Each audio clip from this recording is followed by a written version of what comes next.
Estamos hoy en un país donde relativamente se distensiona el lenguaje. Hay reconocimiento formal de derechos de las víctimas en el mismo enfoque de modernización, de imaginario de transición democrática, sin que la modernización sea incluyente y sin que exista un fortalecimiento de la deliberación y de la participación en condiciones de equidad de todos los sectores de la sociedad. Por eso, efectivamente, al mismo tiempo, más de 50 líderes y lideresas han sido asesinadas, donde se han incrementado agresiones contra defensores y defensoras de derechos humanos, donde se pasa a ser el tercer país de desigualdad en el planeta en medio de la mayor inversión extranjera de la historia reciente, con 14.000 millones de dólares. Inversión que se ha traducido en mayor militarización, en desconocimiento de derechos de habitantes rurales, campesinos, indígenas, mestizos y negros, y en la generación de una crisis ambiental de destrucción de riqueza biológica y ecosistemas como no se ha vivido nunca antes. Un país donde decisiones judiciales que afectan en derecho a sectores de poder militar genera la defensa de cuerpo, no solo de los castrenses, sino del propio poder ejecutivo y de las mayorías legislativas. Un país donde las investigaciones de la parapolítica y las pocas del paramilitarismo y la paraeconomía no han logrado suscitar un agenciamiento social que deslegitime el uso de la fuerza para definir o imponer un modelo de sociedad, donde las versiones de los exmandos paramilitares no han movido el aparato judicial a configurar la coherencia entre la verdad histórica y la verdad procesal. Un país donde la reforma a la justicia pretende asegurar la impunidad o legitimar los recortes y la limitación de la independencia de poderes. Un país donde las víctimas o sus sobrevivientes son deslegitimados con altos niveles de resonancia mediática, considerando héroes, entre comillas, a quienes han desaparecido o donde las víctimas son puestas como fraudulentas. Un país donde militares y policías guardan silencio ante la vergüenza que significa lo que han hecho otros en altos mandos a nombre de la democracia. Hoy la reducción de la ayuda militar de los Estados Unidos a Colombia, la actitud de ese país de propiciar diálogos políticos para resolver las situaciones no definidas por presión militar en otras latitudes, podría favorecer un escenario de acercamiento para algunos analistas. El clima de crisis económica para algunos sectores de la sociedad en la Unión Europea y otros países han enviado mensajes en la búsqueda del diálogo. Pero, indudablemente, el escenario de UNASUR, de la CELAC, pueden generar un clima favorable que no debería ser desestimado por el Ejecutivo colombiano, ni por la guerrilla, ni la sociedad colombiana cuando se habla de la paz continental. Escenarios que no deben ser excluyentes de otros países del continente y de otros continentes. En cuarto lugar, los ejes del trabajo del CCP en esta larga etapa que se abre y su proyección. No vamos a dejar de reconocer que estamos ante un conflicto social, político y armado, y a estimar que se trata por lo mismo de interlocutores políticos. No vamos a dejar de considerar que estamos ante partes contendientes en el marco de una guerra cruenta, de la cual queda mucho por regular, de lado y lado, pues existen prácticas reprochables de las cuales una muestra es lo que pasa en las cárceles con los rebeldes detenidos, con la población en los territorios de consolidación. Y no vamos a dejar de reconocer que estamos ante expresiones históricas en la lucha por factores de poder, que deben aproximarse para pactar dicha regulación del conflicto armado aplicando el DIH y toda regla que anime y concrete ese propósito y otros mecanismos que salvaguarden el trato humano entre combatientes y sobre todo los derechos de la población civil, especialmente la más empobrecida. Persistiremos en ese propósito ético de avanzar en la humanización de la guerra, señalando que es una obligación no solo de una parte, sino de ambas. Y trabajaremos por la concreción de actos unilaterales y acuerdos humanitarios verificables. Entre otros, estamos valorando la creación de un mecanismo que permita el monitoreo de la palabra de las FARC respecto al cese de la privación de la libertad por motivos económicos. La necesidad de que el Ejército de Liberación Nacional se pronuncie por las afirmaciones sostenidas por un exministro de Defensa sobre su responsabilidad en más de 90 personas privadas de la libertad bajo su poder.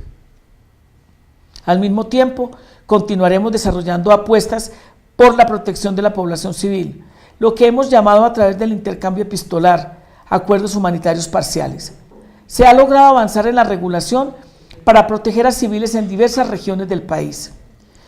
Seguiremos trabajando por la paz, en todas las dimensiones que nos sea posible construirla, como proceso de cambio necesario para que las diversas violencias se desactiven y se logre un proceso participativo del pueblo, de los movimientos populares, movimientos sociales, movimientos de mujeres y ambientales, movimientos de víctimas. Es decir, la puesta en marcha de escenarios amplios de diálogos de paz son con garantías para todos y todas los que generan el contenido social o las agendas de esos diálogos y de las expresiones que de ellos surjan. En tal sentido, hemos visto y escuchado de las guerrillas de las FARC y ELN los aspectos temáticos que harían parte de una agenda, temas que son coincidentes, lo que implicaría convergencia con apuesta de discusión sobre los contenidos y las políticas públicas que los harán posibles con propuestas técnicas de viabilidad.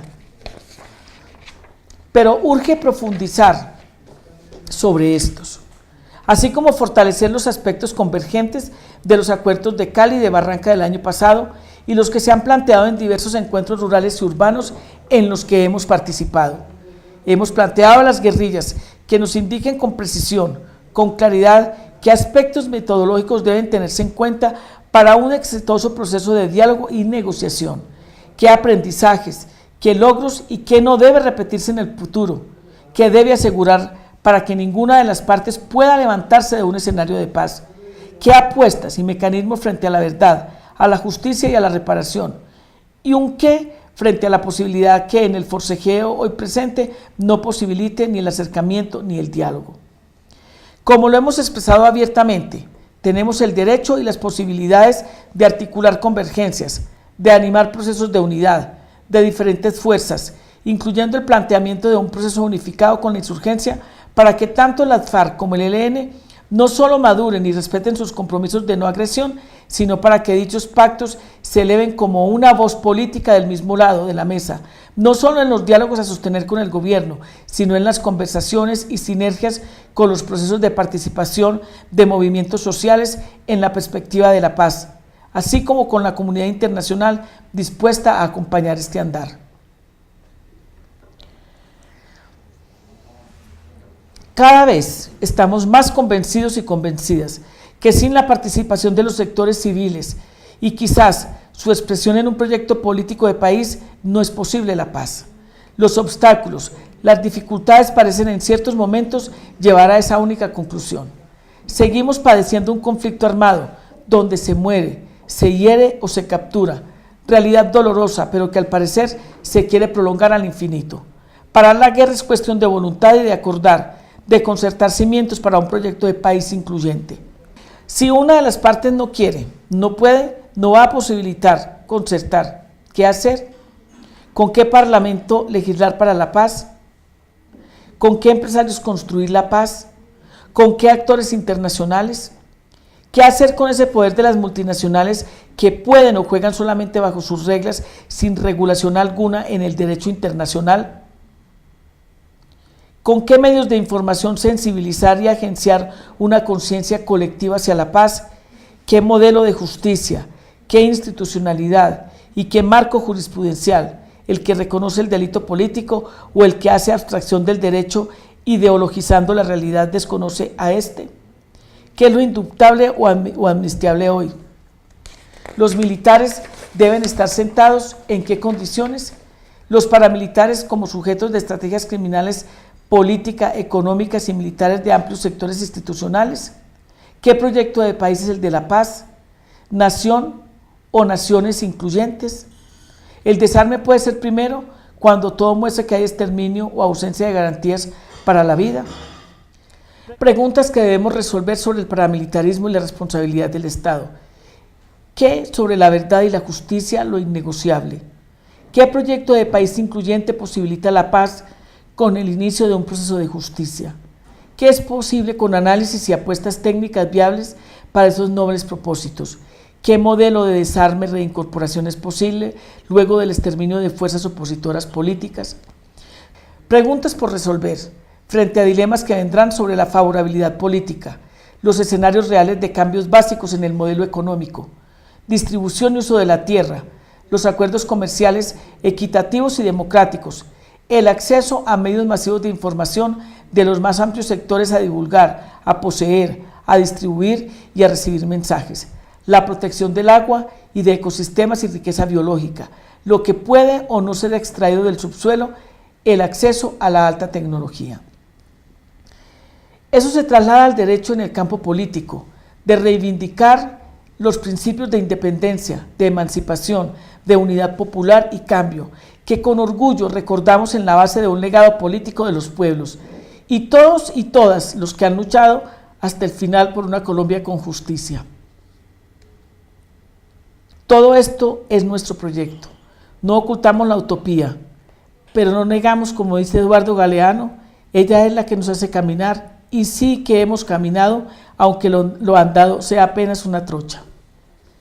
Les agradezco escucharme y sepan que con todos y todas los que están allí, como parte de CCP, nos transmitirán lo logrado en este encuentro.